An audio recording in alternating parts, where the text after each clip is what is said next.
Hey everyone, what's up? It's Babylonius from peakofserenity.com, here with a video to cover the Windwalker Spellbook. I split this video into two parts and talk about the general monk tab as well as the Windwalker tab in two separate videos just to make it a little bit easier. If you like this kind of content, make sure you like and subscribe. I'll put a lot of information from my other social media as well as ways to support me in the description below. If you have any other ideas for videos that you'd like, put them, please comment below and let me know what videos you'd like me to cover and what topics you'd like me to do. All right, so we'll get started. Let's dive right in here. Blackout Kick is the first ability. It's one of our more general use abilities. It deals damage, costs 1 chi. If you come up here, you can see. All right, looks like that. Nice purple arc of blackout kicking.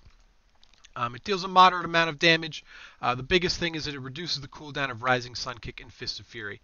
So Blackout Kick's primary use is to keep mastery going in between abilities, allow us to manage our resources best, as well as using it to get Rising Sun Kick and Fist of Fury off cooldown faster.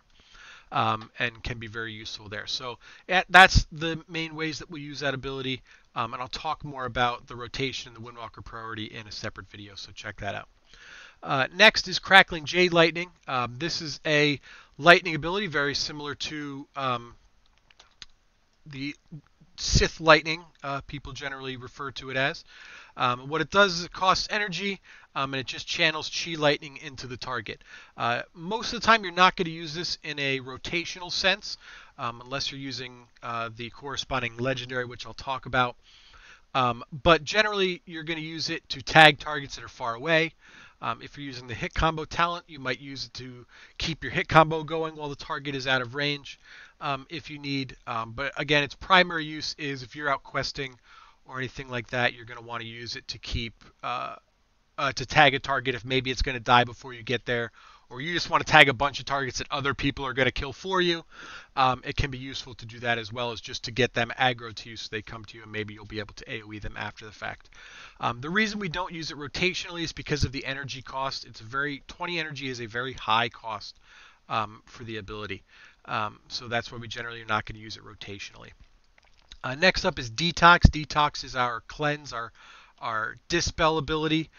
It is a defensive dispel. It only removes poisons and diseases, but it can be very useful, certainly in Mythic Plus, in PvP, occasionally in raids where diseases or poisons will happen, and it's useful to cut down on your damage taken, as well as help your healers out a little bit. You can use it on others as well, so be attentive and get used to using that when the situation calls for it. There are some healers that can't dispel those things, or one or both of them, so it's very useful to use. Next is Expel Harm. Expel Harm makes its return for Shadowlands. Costs 15 energy. It does a very small amount of healing, which means it does an even smaller amount of damage. But really its primary use is to give us the 1 chi. It's our most chi efficient ability that we have, and it's an ability that you're going to want to use mostly as close to on cooldown as possible. Because of the low conversion of 15 energy to 1 chi as compared to Tiger Palm, which is 50 energy for 2 chi, so 25 energy per chi. So Expel Harm is very efficient, and that's why you're going to want to keep it used to, or keep it on cooldown as often as possible. Next is Fortifying Brew. It comes up as the next kind of big return to Shadowlands. It had been a PvP ability and a Brewmaster ability, but now it's back as a baseline monk spell to use. Increases your health by 15%, reduces your damage taken by 15%. Its primary use is defensive because it's obviously a defensive ability. However, you can use it offensively in order to augment the damage and increase your health in order to increase the health that goes into things like Touch of Karma and Touch of Death. Generally, you're going to want to use it defensively first, but if you're in a situation where you're comfortable with your defensive status and you don't feel like you're going to die and you can use it offensively, then you're more than welcome to do so. It will be a very small increase, but an increase nonetheless. Next up is Leg Sweep. Leg Sweep is our AoE stun ability. You can see it spins around, sweeps the leg, very much like the Karate Kid, and knocks enemies down for 3 seconds, stunning them. It's very useful in PvP as well as Mythic Plus, where you're going to be able to interrupt several targets. Not as useful in raiding, unless you're in trash or it's a fight with many ads that pop up. But it's one of the best AoE stuns in the game, and can be very useful in situations where it's used.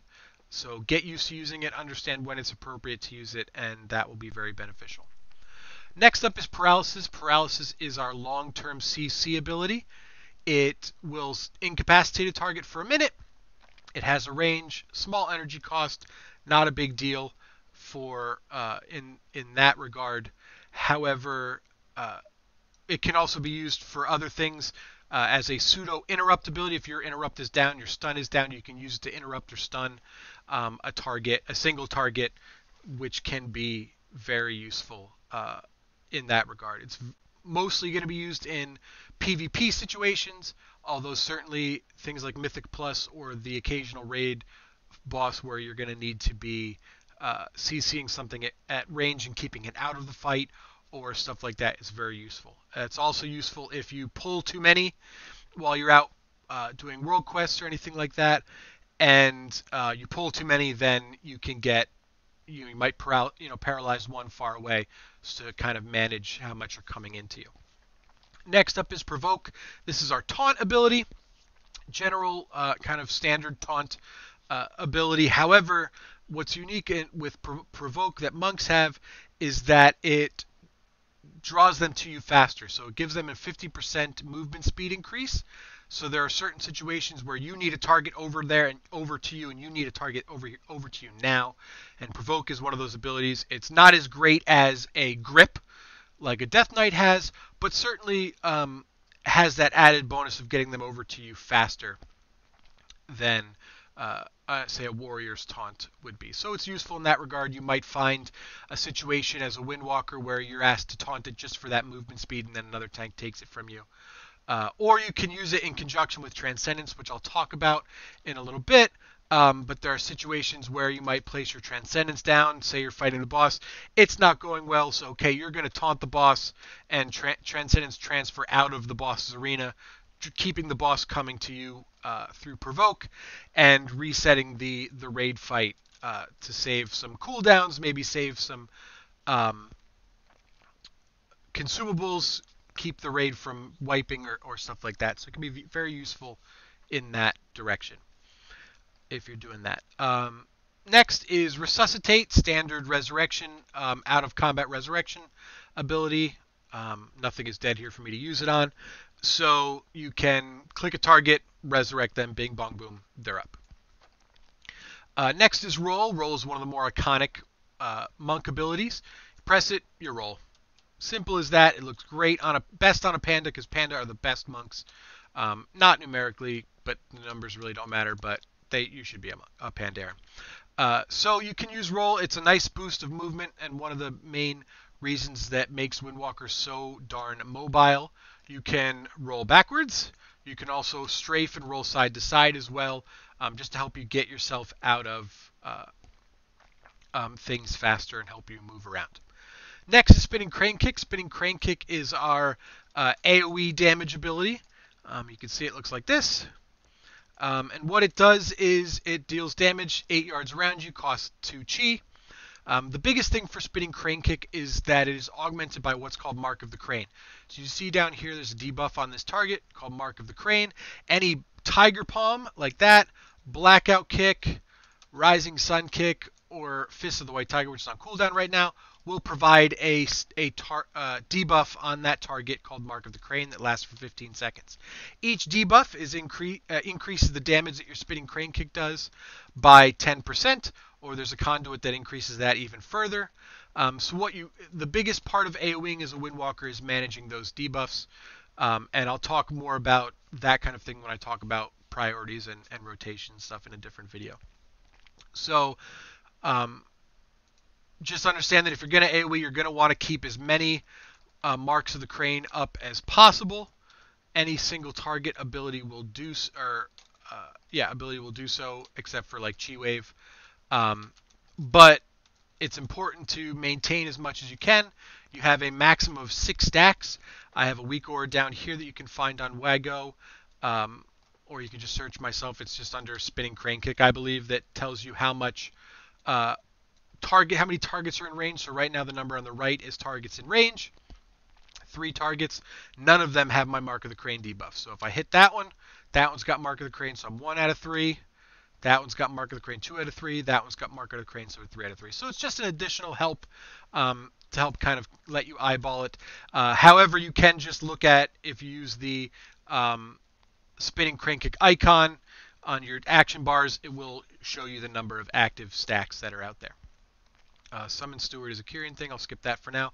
Tiger Palm is your primary chi building ability. I mentioned Expel Harm and how efficient it is, but Tiger Palm is the one you're going to be casting more often. It costs 50 energy. Looks like that. Deals very small amount of damage, but provides 2 chi. Tiger Palm, in addition to Blackout Kick, are the 2 abilities you're going to be weaving in your other abilities in order to stay away from energy capping, keep your resources up, and have the resources you need for the abilities with cooldown. So Tiger Palm is a useful ability, even if it doesn't do a lot of damage itself. Touch of Death is got a change coming to Shadowlands, where it had been previously kind of a big nuke ability. Right now it's more of a pseudo execute, similar to how it was in Warlords of Draenor, albeit a little bit weaker. And what it does is, if the target is below your health, or below 15%, if it's a bigger target, you can use Touch of Death to instantly kill them. So you see right now, this target is below my health. Right, they have 1 health. It's an action. It's a target dummy. I'm not going to kill them. So Touch of Death will deal my health in damage to them because he was below my health. If it's below 15%, it's a bigger target, then it will deal 35% of your health. So it's a situation where you'll get more use out of it by holding a little bit in some situations so that you can snipe the end of a boss or the end of a target in order to get more damage that way. Once you're near max level, it also provides 3 chi spheres on the ground. So you can see these white spheres. Run over 1 gives me 1 chi, 2 chi, 3 chi. It's not essential, but it is super useful in certain situations, just to kind of help give you a little bit of extra resources back. It does not cost any chi, it's free, but it does have a 3-minute cooldown. So next, I talked about this briefly, but Transcendence and Transcendence Transfer. Transcendence is an ability that puts a little spirit on the ground. Looks like you. Mine is meditating. And then similar to a Warlock's Portal, you can use Transcendence Transfer.